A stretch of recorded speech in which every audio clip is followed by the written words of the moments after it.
Boy, this is going to be a fun one to make today. I DNF'd 8 books this week. What up, nerds? My name is Leslie Smith. Welcome back to the channel for another weekly update. Just all of the things that I've been reading or trying to read and not clicking with. Before we get into all of that, I want to take a quick minute and tell you about an upcoming release from today's video sponsor, author James Flynn. A Bunch of Fives is a collection that is going to smack you straight in the face with a mighty handful of powerful tales of fiction. This sucker packs a punch with 5 hard-hitting stories, all of which will leave you stunned, dizzy, and in a delirious stupor. Within these knuckle pages, you'll find a professional hitman taking on more than he bargained for, a strange creature roaming a Vietnamese island, a nymphomaniac in the midst of a breakdown, and much more. The release date for A Bunch of Fives is June 1st, 2023. There is a pre-order link that is already up for you. While you're waiting for this one to come out, if you would like to check out author James Flynn, I would highly recommend reading another collection that he has out called The Hand That Pulls You Under, Tales of Absurdity and Lunacy. It was a fantastic collection that had a lot of genre blending between science fiction, fantasy, and horror. So thank you very much to author James Flynn for sponsoring today's video, inspired by his new collection of short stories release, A Bunch of Fives. In the description box below, I'll have the pre-order link for A Bunch of Fives, as well as a link to James Flynn's author website. He is hosting a giveaway for A Bunch of Fives along with some other exciting merch, so be sure to visit the link to his website, sign up for his author newsletter so you'll be entered in the giveaway. But let's get into what happened this week. I have never in my life DNF'd so many books at once during a year. I generally maybe DNF 3 books a year, if that. Started to suspect that I was just in a slump. I wasn't in the mood to read. But then I read some really great books that had me on fire, couldn't put it down. So I thought, well, no, that's not it. I just didn't like the books that I was picking up and DNFing. First one that I DNF'd was one we talked about last week. I had started Everything I Never Told You by Celeste Ng. The first line does tell you, so-and-so is dead. Nobody knows it yet. So that leads you to believe we're going to have a murder mystery. But then the novel takes a very literary fiction turn into a deep dive into the family, how dysfunctional it is, the problems each of them have and face in 1977, and I was not interested. There were no likable characters. The plot I found extremely boring. I was not invested. I was not having a good time. Put it down. My next DNF really shocked me because it involves an author that I really enjoy reading, even when they cover some topics I don't enjoy reading about. They just write so well. That's James G. Carlson and Michael R. Collins. They have a collection called Miracles for Masochists. I really enjoyed the first story. The next 3 or 4 I either didn't get, or the ending was really abrupt, or not really an ending at all. When I got to the short story where the main character literally specialized in studying ancient poop, I was out. I was like, this is not for me, and so I DNF'd that one. The next DNF is going to shock a lot of people. This is a book that's been on my TBR for a long time. It ended up being one that my team got in this particular round of SPSFC. It was a highly anticipated read for me, and that is Lightblade. This is the one that when I did my announcement video of the 6 titles I'd be reading in this round, people voted unanimously for this one to be my first read. I was excited. I didn't like it. I didn't like it in chapter 1. I kept going. I read 20% of the book. I didn't like it in chapter 1. I didn't like it in chapter 7. There was nothing for me in that 20% to engage me, to encourage me to read more. I had no connection or relation to the main characters. I didn't know what was going on. They didn't know what was going on. The main character had gaps in his memory. He was already unreliable anyway as a narrator. I got no world building. We spent the majority of the time in this dream crystal, which didn't make sense to me. He was a slave. He worked 20 hours a day. He slept for 4 hours a day. I would have been more interested to learn about real life, his slavery, which seemed to be some sort of catalyst for what was going to be happening coming in the novel. And there was just clues that things weren't quite right, that maybe we weren't even in the reality, and I just didn't care. DNF'd it. I decided to keep going with my SPSFC reads. I picked up Reaper by Elliot Pepper. This one had a lot of elements in the book description that interested me. I thought, here we go, this is gonna be great. The first chapter was a banger. I was like, oh my gosh, this is gonna be one for me. And then we spent the next 3 or 4 chapters meeting more new characters. I want to say the first 5 chapters were 5 different characters. They were short chapters, which I love, except for when I'm meeting new characters. If you introduce me to 5 characters, they're all super short chapters. By the time we get back to character number 1 on chapter 6, I have forgotten everything I've learned about him, and I've gotten it confused with the other 4. So I started off confused. It's not easy to flip back and forth between chapters on a Kindle to like go back and reread and be like, okay, now who is this? What are they doing? And there were some connections between the characters, but it just wasn't formulated enough in the beginning for me to have a grasp on what was going on. My next issue was there was some weird sentence structure going on where it would start with one thought, end with another, or maybe in editing, somebody was like, you know what, this needs to be one sentence, and then maybe just didn't take out the words that they didn't want to be there. I DNF'd it. So I decided, you know what, let me go to my second highest anticipated read for SPSFC. I'm gonna go with Galaxy Cruise The Maiden Voyage. This was supposed to be funny. And it is if you like this type of humor. This is a very niche read, which I'm going to get to another one that's a niche read, and niche reads I don't think are going to do well in competitions because you gotta hope you're going to get judges who read in your niche, and I am not this one. I like ha-ha funny. I don't like stupid funny, and there's only so much I can stand of what I call dick and fart jokes. And it just got to the point where I felt there was more of that than the story. I DNF'd it. At this point, I thought, you know what? I'm going to keep going in SPSFC. I'm going to find a good one. So I started reading Mouse Cage. Mouse Cage is written very well. Very well written. I was impressed with the author's writing style. I was enjoying the beginning and getting the premise set. And then it changes and it's more about a furry sort of love, romance, sex story, and that is not my style at all. Again, another niche read. DNF'd it, put it down, couldn't do it. And then I thought, let's just keep going.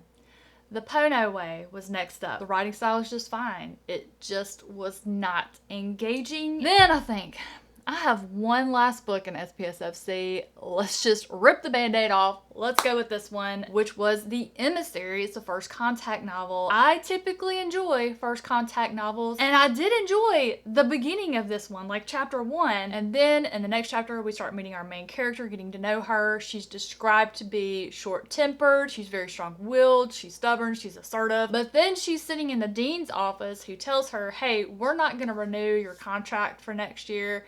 And she thanks him politely and leaves. The way this character had just been described a couple of paragraphs previously, her getting up and thanking him politely and leaving just did not make sense. This girl, the way she was described, should have been up, both fingers in the air, telling this dude he could sit and spin, and she didn't want to work for that university anymore anyway. I don't know if the author just isn't good at writing female characters or if they're just not good at writing characters, period. But I was like, I cannot do this. DNF'd. At this point, I had DNF'd 8 books and I was feeling very low and I thought, I'm in a slump. I hate everything. I don't want to read. Maybe I need to take a few days off. I sat down in my reading chair over here, and on the top of the stack, this cover caught my eye. It's Louise's Out on a Limb novella. I decided, you know, I'm just going to try chapter 1. It was wonderful. I read this one in one sitting. It's only about 70 pages long, but trust me, those 70 pages fly by. This was such a great book.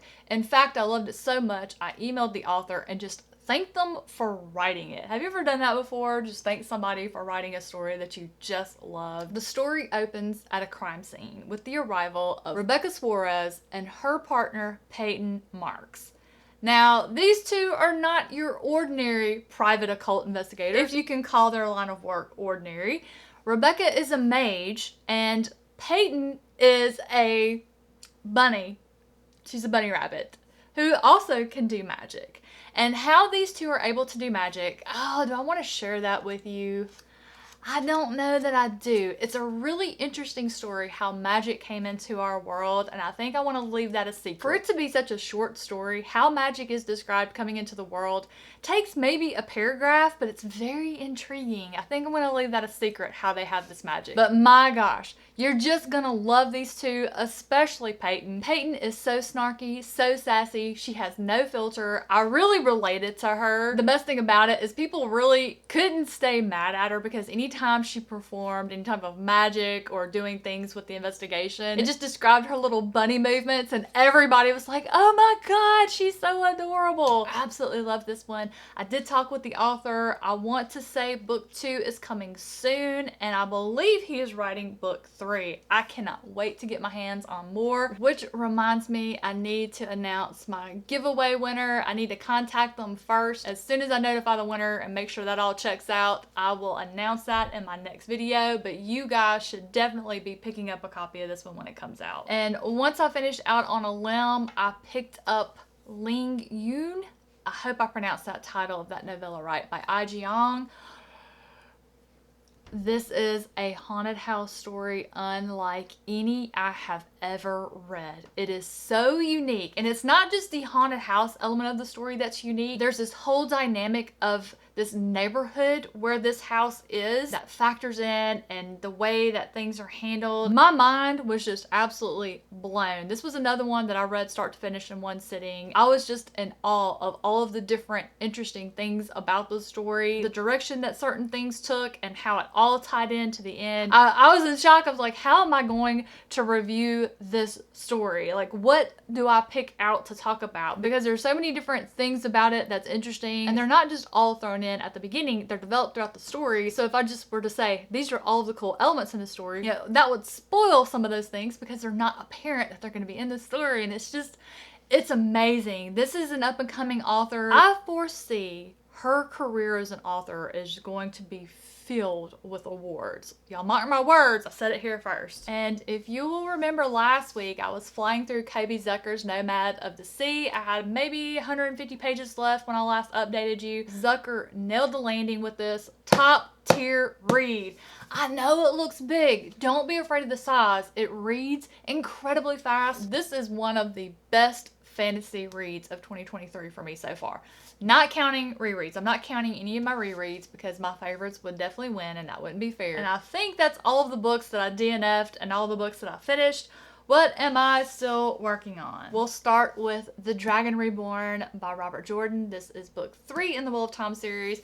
I'm doing pretty good. I think I'm about a third of the way finished with this one. This is one that I try to just spread throughout the entire month if I can. I try not to binge them because I just want to take my time and savor this reread. But it's hard because some of the things that are happening in the beginning, if you're a first-time reader, you may think there's not a whole lot going on, but as somebody who's read the series and you know what's being set up and you just know how freaking good it is, it makes it hard to take it slow. It has absolutely been my comfort read while I have been struggling with all of the other books that I DNF. You know, for someone like me who rarely DNFs, and then I had 8 DNFs this week, having a beloved series like this kept me in the routine of reading, so I was able to keep trying to read and find something I would love. Other things that I am still currently reading, the short story collection by Jacob Stephen Moore called Nightfall and Other Dangers. It comes out in April. I am over halfway done. I think I'm about 70% of the way done, actually. I've read 3 or 4 of these stories previously. They came out either on godless.com or Jacob had shared them with me previously, but there's been plenty of new to me stories in this one that I have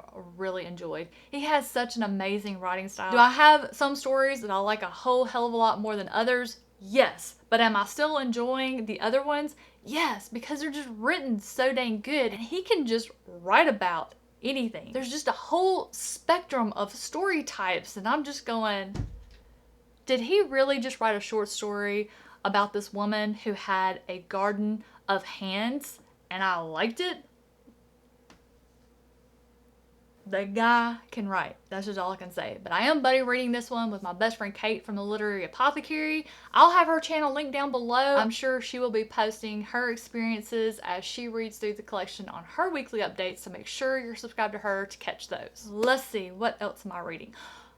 Army of the Curse by Kareem Solomon. Oh my gosh. So I noticed when I fired this one up on my Kindle, it had a little badge saying that it was an SBFBO semifinalist in 2021. And I'm thinking, all right, let's see if it lived up to it. Oh my gosh, it definitely earned its spot as a semifinalist. I am confused as to how it didn't go on to make it to a finalist. This book has been amazing. I haven't been able to put it down since I started it. Like, I have been on fire. Like, my fingers are itching right now because I want to be reading. I don't want to be filming. I want to be finishing that book. I think I have 30% of it left, but my Kindle battery died. So I was like, all right, while that's charging, I'm going to go film my weekly reading wrap up. So by the time I'm done, I can finish the book. It is so good. It has some familiar fantasy tropes in it that you would expect with this type of story.